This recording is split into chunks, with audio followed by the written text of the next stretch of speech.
Hi, my name is Peggy Haleve, and I am a great appreciator.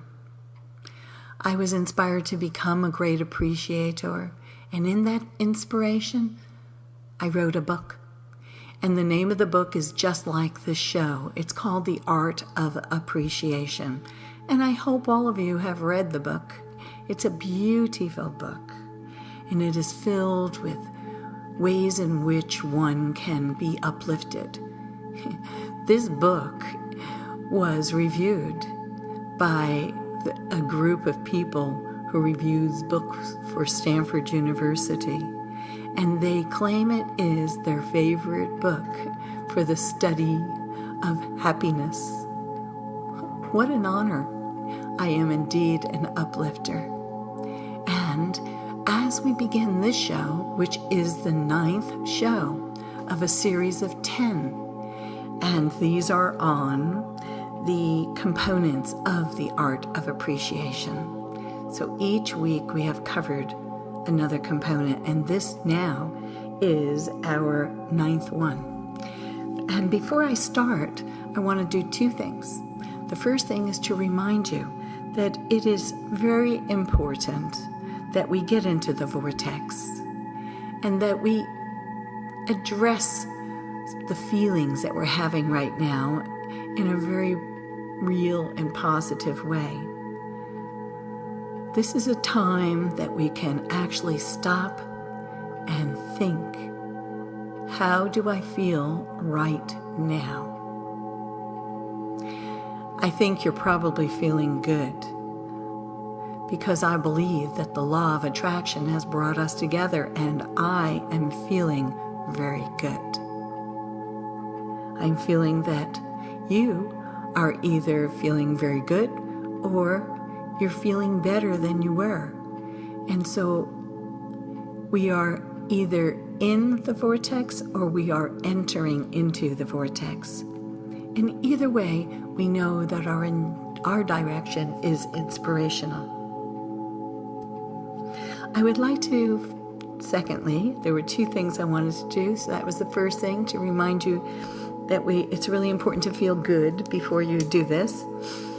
And then the second thing is I wanted to list the components of the art of appreciation. And they are as follows. It strengthens. It brings forth. It creates goodness. It smooths the details. It stretches imagination. It refines thought direction. It refocuses on desires and prioritizes original thoughts. It claims victory. It shines a light for others. That's the one we're doing today. And it feels like oneness. So let's look at this. It might have said it shines a light to or at or with or in others, but it said, this voice within me, when it shared with me these components, it said that it shines a light for others. And I feel that it said that for an important reason. I feel like it vibrates into our last component, which is that it feels like oneness. And I feel like it vibrated it took a direction from our last component, which was, it claims victory. So I think that is how we'll begin this. We'll begin this by looking at that and feeling what were the subcomponents of this. It shines a light for others. Well, the first subcomponent that came to me is that it feels comfortable for everyone. So what do I mean by that? Well, I gave it some thought, and I wanted to share this. When someone compliments me, it usually feels good, although that response from me has taken years in my lifetime to come to. Receiving a compliment graciously was in the same or similar category as admitting I looked or was even pretty. And as a young child, seeing myself as pretty was definitely improper or inappropriate for me to think. I was told and taught at a very young age that for me to think myself pretty was conceited and vain. Well, that was so tricky for me to understand, because as an infant child, I knew others approved of my appearance. I was a beautiful baby. Many people said that. Before I was able to accept a compliment, before I could actually speak, I really appreciated and absorbed compliments. As I entered the age of verbal communication, this changed for me, and I think others have experienced this also. You see, when I was old enough to feel a need to respond to a compliment, I was taught to be modest, or I would be perceived as a conceited snob. So I learned how to graciously reject rather than graciously accept any compliment. Here is an example. Someone might say, "Peggy, you look very nice in that dress." And I came to realize the correct type of response might be something like this: "Oh, thanks, but this old dress, I've almost worn it out." I was taught, rather than with specific instructions, yet from realized vibrations from others, usually parents or teachers, yet my peers or siblings, that I should deal with compliments very carefully when complimented about anything. It was taught to respond to it with a mild yet sophisticated rejection. This went on for years and years, yet I recall feeling even embarrassed at compliments. And what is more so, I was suspicious at compliments. My responses should always refocus thoughts of flattery into something that had to be shrugged off. Eventually, I found elaborate communications that influenced others in ways that complimenting me was unnatural for others too. And I think I had become more careful about how I complimented people. In both, getting and giving compliments became rare.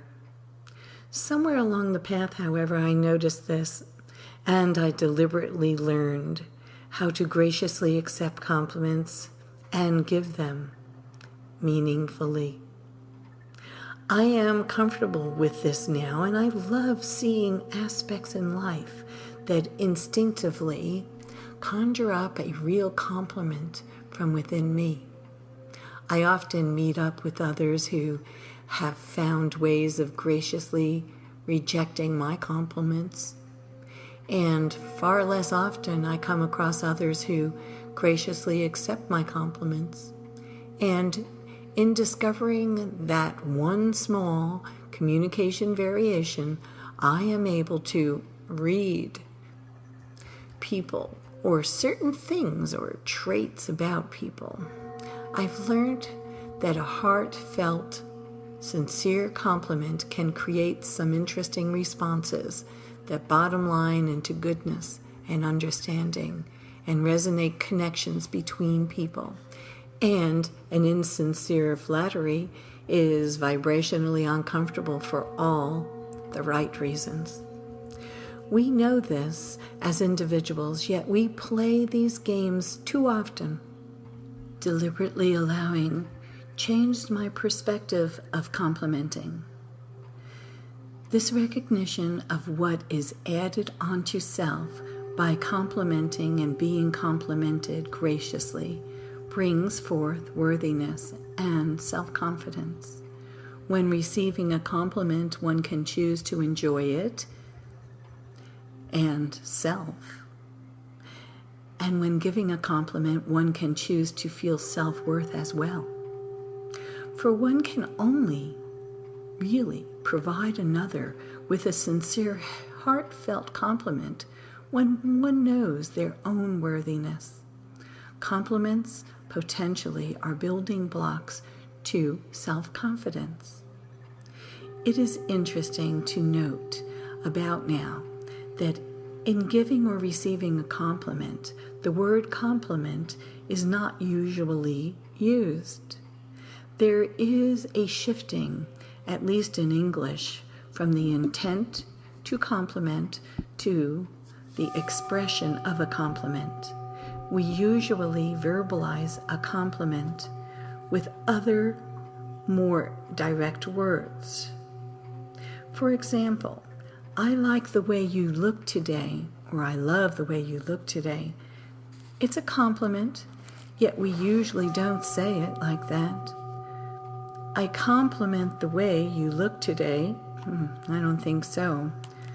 Well, appreciate is used to compliment others. We can appreciate and compliment others. I appreciate the way you look today. Still doesn't sound quite right. And yet there are deeper meanings that we can bring forth with appreciation.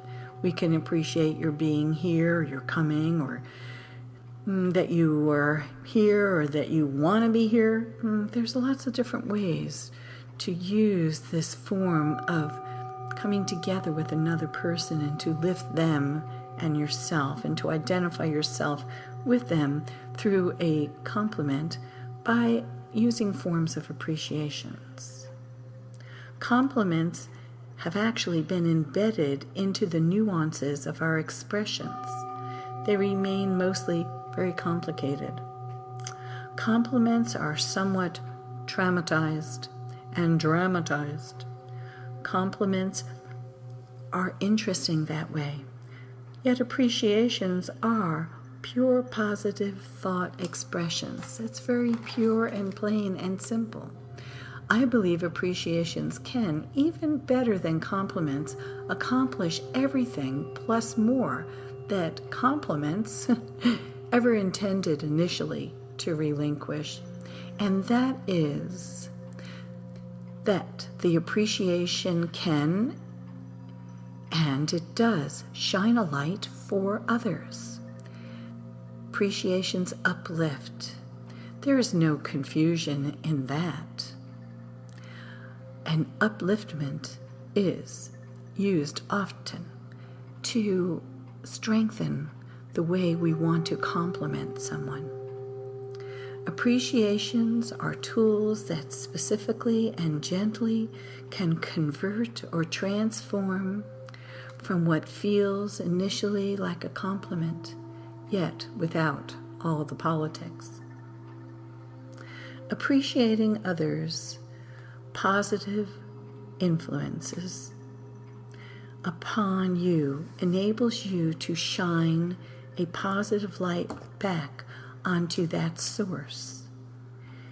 It lights the giver and the receiver, and most importantly, it feels comfortable for everyone. So the second subcomponent is that it feels comfortable, but it feels like a lesson of good news. And I've personally been less and less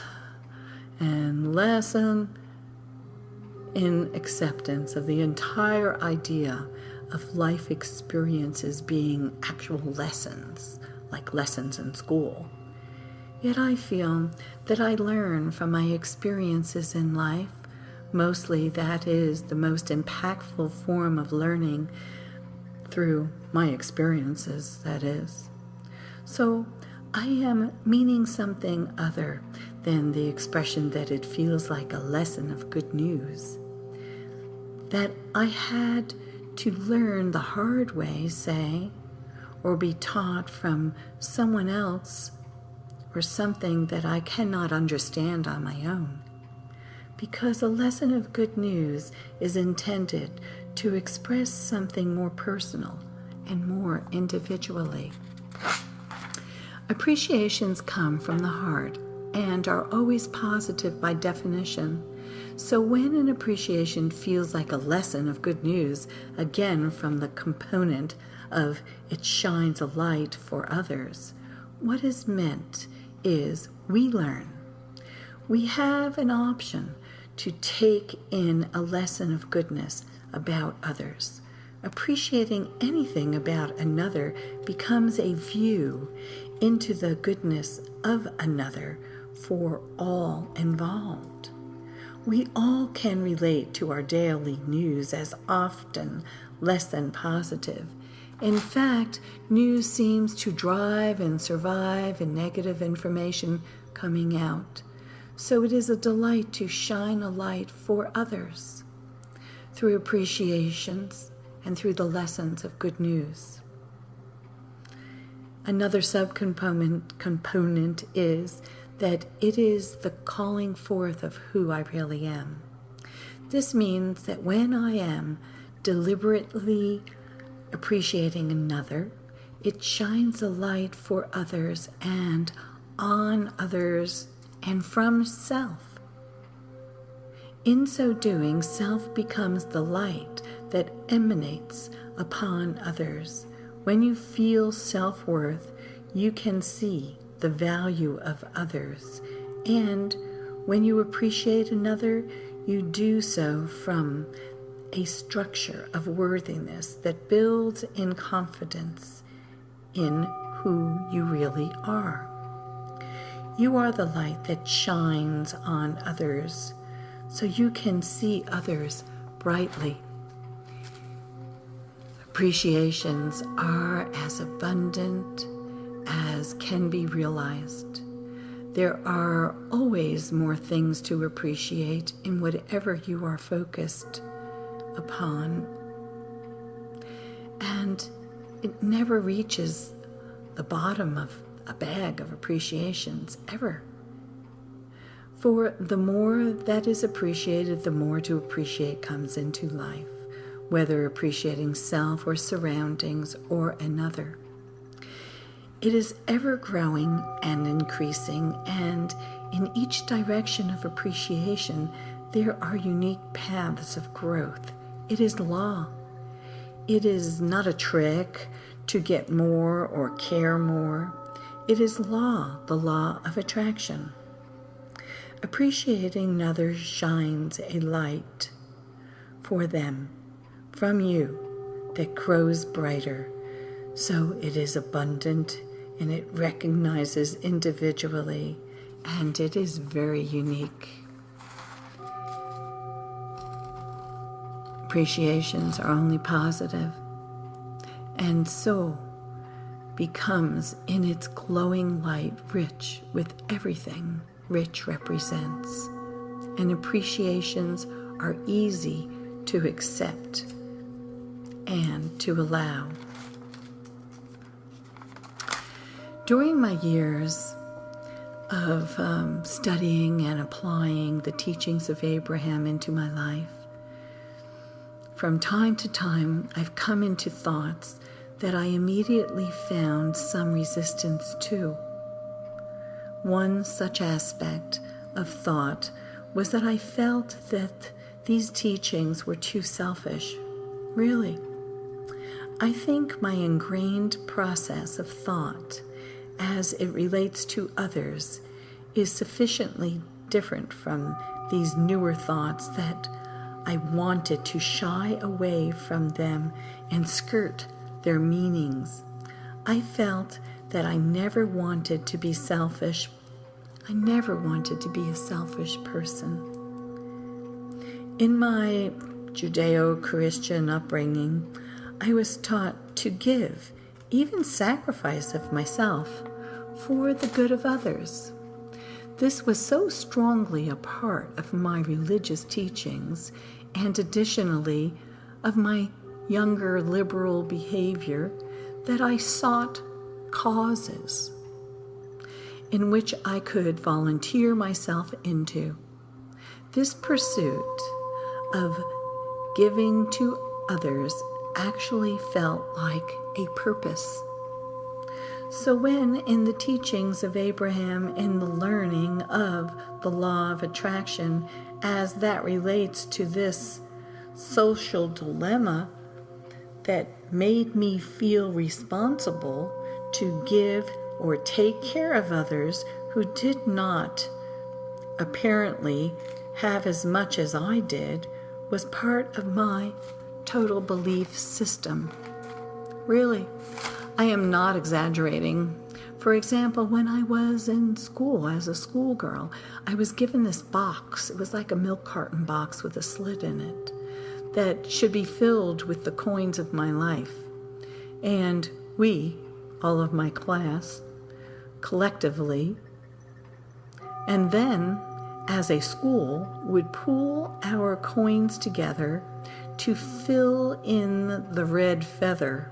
It was like an empty feather, and we kept filling it up with like a red color until it became full, and then it was satisfied that we gave enough.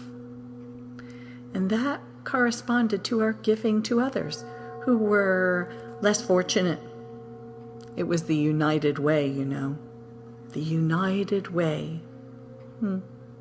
We were educated with information regarding the degree in which these unfortunate others were living, and we were told that our coins were really going to help these unfortunate ones. It seemed to me that it was my responsibility to take care of others, and that's what I was taught. There were some things in my religious teachings that I didn't quite get or believe in as much as other things. Certain rules that I seemed indifferent about, like not eating meat on Fridays during Lent, that seemed too ritualistic to me, even as a child. And these kinds of rules of religion seemed to me to be like a part of a game more than a spiritual experience.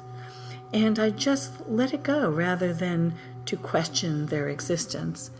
And the same thing seems okay for me as it came to this aspect of the law of attraction and the teachings of Abraham. So I just said, well, maybe I don't quite get this selfishness thing, but let me continue. And I felt that I was understanding and benefiting by so many other parts of these teachings, and my life was improving so much that I felt it was okay, just the same way that I felt about religion, that I could manage to skirt this selfishness and still enjoy the law of attraction's spiritual growth. Looking back on it, it was a good thing for me, as in time I became ready to learn what I previously could not. I wasn't ready until I was ready. True knowledge comes exactly on time.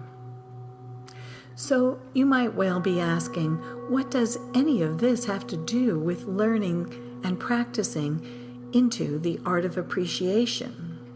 That component of appreciation that says it shines a light for others. And that is something that others can easily relate to. I can relate to these ingrained charitable programming of society, and I hope that this way of explaining it, you can see it too. I think it is a different readjustment to thoughts for many, as it most certainly was for me, as I thought inwardly, well, it's okay that these teachings are not exactly perfect for me, because I can take from it, as I had done in my religion, what I needed and leave the rest alone. After all, I was not going to become a nun, and maybe I could get along with this law of attraction with only knowing some of it. But now I feel differently. I finally got it. I understand it.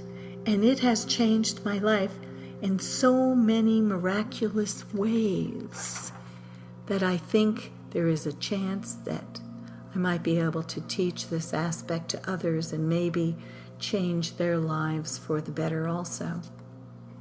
So it's my donation, my contribution, just like to the United Way feather, with one major difference.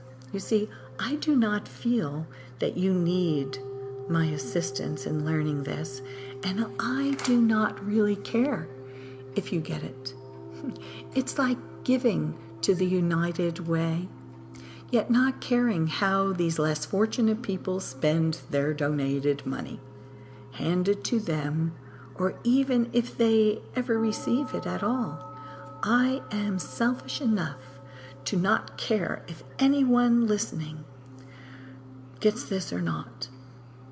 It is your life. Think as you will, and I am going to think as I will. Yet I know that I am an uplifter and I am a teacher. And if you want to hear and understand this, I'm happy I mentioned it. If not, so be it. Yet this knowledge is life-changing. I will wrap it up with one sentence from Abraham. This came from the Getting into the Vortex guided meditation. This is from the user guide. And it says, when you expect another to exceed without the benefit of your help, you see them as their source sees them. When you believe another needs your help and you attempt to shore up their weakness with your strength, you help them not. That one statement has changed the way in which I see myself and which I see what that's all about, this sacrificing that I learned as a child. And part of the teaching actually came from The Secret. And you remember when they told us that if all the money in the world was distributed to everyone equally, each of their share, and we'd all have a great deal of money, it seemed like. However, in a very short time, we would come back to the same proportions of inequality. The previous rich would be rich again, and the poor would be poor again. It is not the force of distribution that brings equality with money or materialism. It is the vibration of worthiness. And worthiness is something you give yourself. Others will soon agree with you. Worthiness, once you give it to yourself, enables you to give it to others. Well, that's my message from It Shines a Light for Others. And I respect that totally. I respect the thoughts that others have. I respect the place that others are at with their learning process. And I am in such appreciation that I get this. Well, that's my show for today, and I invite you to come back next week and join us for our last one of the series here, which is that it feels like oneness. That I know is going to be a really great one. I've been thinking about it from the very beginning. So I appreciate you. Please come back again. Happy appreciating. Bye.